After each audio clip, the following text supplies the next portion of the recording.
죄송합니다만 네. 요즘은 너무 경제 관련 뉴스가 안 좋아서 교수님 나오면 불안해. 예, 안 좋은 오늘, 얘기 해야 되니까. 예, 오늘 또 뭐 들고 나오신 거예요? 아, 오늘도 좀 안 좋은 소식입니다. 네. 아, 요즘 다들 기름값 때문에 고민 많으시잖아요. 아, 너무 비싸요. 먼저 여기 휘발유통이죠. 네. 휘발유통을 좀 보겠습니다. 오늘 기준으로 2,080원입니다. 자, 그런데 1년 전 가격 얼마였을 것 같으세요? 1년 전 가격이 와. 1,500원이에요. 와, 이렇게 차이 많이 나요? 그러니까 500원 이상 오른 거죠. 그러면 얼마나 올랐느냐? 퍼센트지로 따져보면 예, 몇 퍼센트인가요? 바로 38%나 38%. 오른 겁니다. 자, 그다음에 이번에는 아직 놀랄 단계가 아니에요. 아, 주식 38% 오르면 완전 폭등이잖아요. 아, 마음 아프게 왜 그래요? 예. 경유 가격입니다. 네. 경유가 더 비싸네요. 맞아요. 그러네요. 오늘 가격으로 2,082원인데요. 네. 1년 전 가격 그러면 얼마냐? 네. 1년 전은 훨씬 더 당연히 싸겠죠. 바로 아유, 1,300원. 1,300원입니다. 1000원 상승률로 넘게 따지면 예, 상승률 60%. 60%. 상한가 두 번 간 거예요. 와. 참 정말 자, 그래서 이렇게 심각하네요. 기름값 오른 것을 제가 네. 한번 요즘 휴가철이니까 그렇게 계산을 해봤어요. 서울에서 해운대까지 거리로 따지면 한 330km거든요. 예. 그런데 지금 이렇게 유가가 올랐다고 했었을 때 오른 금액을 바탕으로 계산을 해보면 예. 해운대까지 못 갑니다. 바로 구미 정도에서 차 섭니다. 구미에서. 경상남도도 못 가고 북도에 있습니까? 그렇죠. 그런 상황이죠. 지금 심각한 경우입니다. 근데 진짜 너무 많이 올랐네요. 근데 이제 조만간 또 휴가철 아니겠습니까? 그러면 이제 또 휴가 떠나려면 얼마나 또 부담되겠습니까? 맞아요. 네. 그래서 정부에서도 이런 부분에 대해서 어느 정도 좀 해결할 수 있는 분위기를 만들기 위해서 노력을 하고 있는데요. 네. 대표적으로 정부에서 지금 이렇게 휴가철이 높아지고 있는 상황에서 민심이 어떻게 되느냐 이거부터 먼저 살펴봤더니 네. 원래 휴가 그러면 베케이션이라는 단어가 있지 않습니까? 네. 그다음에 인플레이션 단어 있고요. 예. 이 두 개를 합쳐서 아예 휴가 철에 우리가 기름값 인상으로 비행기값, 교통비가 다 올랐다 그래서 베케이션이라는 단어와 인플레이션 합쳐서 베케플레이션이라는 단어가 요즘 신조어로 유행을 하고 있는 상황이고요. 뿐만 아니라 휴포자 들어보셨어요? 예? 휴포자. 저는 수포자인데요. 수학 포기자. 이거 뭐 휴가 네. 포기한 사람들이에요? 맞습니다. 올해 여름 휴가를 포기했다 해서 휴포자들이라는 말들이 나오고 있는 상황이에요. 그런데 여기서 또 문제가 되는 게 하나 있습니다. 바로 실생활에 가장 큰 영향을 주는 공공요금 인상을 하나 또 우리가 전기요금. 걱정해야 되는데요. 네. 맞습니다. 이 공공요금 인상이 3분기부터 본격적으로 전개될 것으로 지금 예상되는 상황에서 네. 앞으로 전방위적인 물가 상승이 또 유발될 요인이 하나 더 남았구나 이렇게 생각이 들고요. 지금 물가가 너무 높은데 그 물가 높은 게 결국은 이제 유가 상승에 기인한 거 아니겠습니까? 네. 그렇다면 정부에서도 그냥 손만 놓고 있지는 않았을 거 아니에요. 뭔가를 좀 액션을 취하지 않았습니까? 예, 나름대로 여러 가지 방편 중에서 가장 결정적인 방편이라고 할 수 있는 유류세 인하를 예. 계속적으로 수행하고 있습니다. 기존의 유류세를 20% 삭감하겠다라는 것에서 추가적으로 30%까지 늘리긴 했어요. 그런데 문제는 30%까지 늘렸다 하더라도 이 지금 유가 상승의 궁극적인 이유는 국제적인 원유 수급의 불안전성이 있거든요. 네. 따라서 그 효과가 제한적일 거라는 게 중론이고요. 그러다 보니까 지금 가장 큰 유가 상승의 주범인 러시아 우크라이나 사태 이게 어느 정도 변화가 안 되면 소용이 없다 이런 의견이 많죠. 네. 아니, 그 러시아, 우크라이나 이 전쟁이 미치는 여파가 진짜 크더라고요. 우리가 계속 다뤄오지 않았습니까? 그런데 이 두 나라는 농산물도 참 많이 나고, 아니, 심지어 또 기름이 또 그렇게 많이 납니까, 여기는? 예, 맞습니다. 러시아 그러면 세계 3대 산유국에 해당돼요.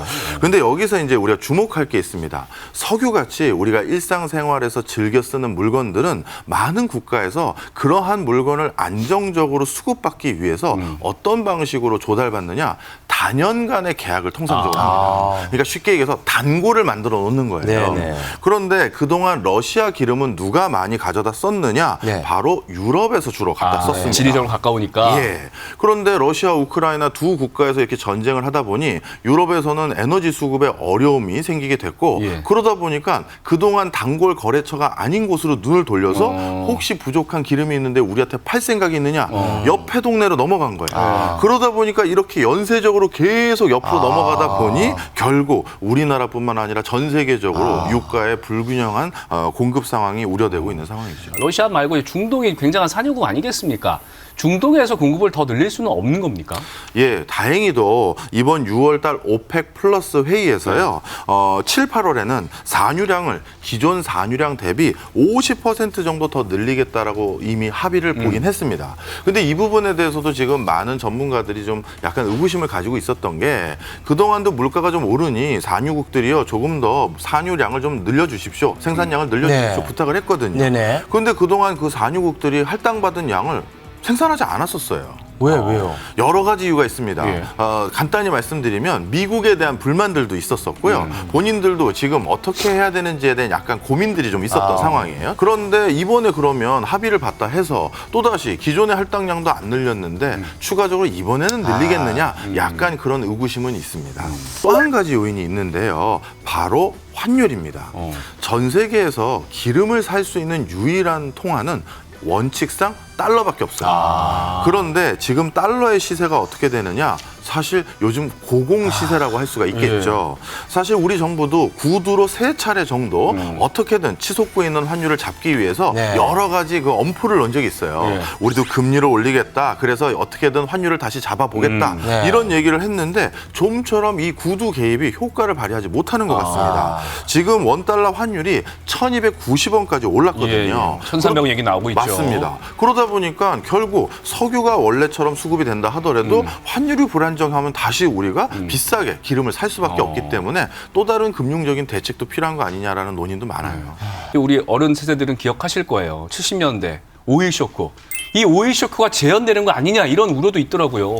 예. 그런데 이제 결론부터 말씀드리면 3차 오일 쇼크까지는 저는 우려하지 않고 있는 상황입니다. 네. 그 이유가 첫 번째는 경제가 안 좋기 때문이에요. 좀 설명을 드리면 월드뱅크, OECD, IMF 등에서는요. 올 1월 달에 전 세계가 얼마만큼 경제가 성장할 것이다라고 전망했던 그 전망치를 최근 6월 달에 절반 가까이로 낮춰버렸어요. 그만큼 세계 경제가 급냉하고 있다는 사실입니다. 이렇게 세계 경제가 급냉하면 당연히 교통 수요라든가 무역 수요가 줄어들겠죠. 기름을 덜 쓰는 거죠. 그렇죠. 기름을 덜 쓰는 요인들이 더 많아질 것이기 때문에 네. 유가가 계속 상승하는 것에 발목을 잡을 수 있는 그런 요인으로 될 것이다라고 전망하고 있기 때문에요. 네. 이런 것들 때문에 3차 오일 쇼크는 또 쉽지 않을 거라고 볼 수 있고요. 네. 그다음 또 한 가지는 산유국들도 네. 사실 고유가가 계속되는 걸 원하지 않아요. 그건 왜 그래요? 예, 우리가 2차, 1차 오일 쇼크 뒤에 네. 많은 산유국들이 석유 가격을 자신들이 좌지우지할 수 있는 엄청난 권한을 갖게 됐습니다. 그렇겠죠. 그런데 그러고 났더니 어떤 일이 생겼느냐? 네. 국제사회에서 저 중동 국가 플러스 일부 산유국들에게 우리가 휘둘려서는 안 되겠다. 또다시 석유 캘 데가 어디 있을까? 그때부터 찾기 시작했고요. 그 이후에 북해에서 알래스카에서 여기저기에서 석유가 난다는 걸 알아냈었고요. 또 일부 국가는 원자력 발전 같은 걸 통해서 석유 아닌 세상을 열어가겠다라는 기조가 만들어졌어요. 그래서 산유국들도 일정 기간 이상 고유가가 지속될 경우 많은 국가에서 탈석유 기조가 높아질 것을 우려하기 때문에 네네. 대표적으로 신재생 에너지겠죠. 네. 그래서 어떻게든 유가가 감내할 수 있는 수준으로 네. 적정 수준으로 유지되길 바라고 있습니다. 이런 소식은 산유국에 많이 좀 뿌려주세요. 알겠습니다. 네, 빨리 그래야 기름 더 캘 거 아니겠습니까? 알겠습니다. 네. 지금 정부에서도 어떻게 보면 법적 상한선인 30%까지 유류세를 이미 인하를 했는데요. 네. 여당에서는 법의 해석을 이렇게 하시는 분들도 계십니다. 유류세 탄력세율을 조정하면 인하폭을 37%까지 할 수도 있지 않겠느냐 이렇게 제안을 했는데 네. 근데 이걸 계산을 해보면 네. 조정되는 내용이 리터당 57원에 그쳐요. 그러니까 우리가 체감할 수 있는 효과는 사실 미비하죠. 그러다 보니까 2008년도에 수행했던 저소득층 영세 자영업자들을 대상으로 한 유가 환급금이라는 제도를 다시 하면 어떻겠느냐라는 얘기도 나오고 있는 상황인데요. 예. 그 당시 연간 최대 24만 원까지 유가 환급금을 지급한 바가 있습니다. 네, MB 때. 네. 예, 당시 한 10조 원 정도 예산이 들었는데요. 근데 이게 지금 하기 약간 딜레마인 게 지금은 물가가 너무 올라가서 그러니까. 풀었던 돈도 회수하잖아요. 네네. 그런데 유가 이걸 지원책으로 또 돈을 돈 푸는 거야. 풀어버리면 딜레마야. 이게 또 쉽지가 않은 네. 문제가 있죠. 그래서 일각에서는 정유회사들을 상대로 초과 이익 환수제라도 해야 되는 거 아니냐. 네. 기름값 지금 올라서 돈 벌었으니까. 네, 돈 벌었으니까 이런 의견들도 많이 있는데요. 뭐 이런 다양한 의견들이 논의는 되고 있지만 아직까지 집행하겠다 결정 난 거는 없는 네, 상황입니다. 알겠습니다. Stay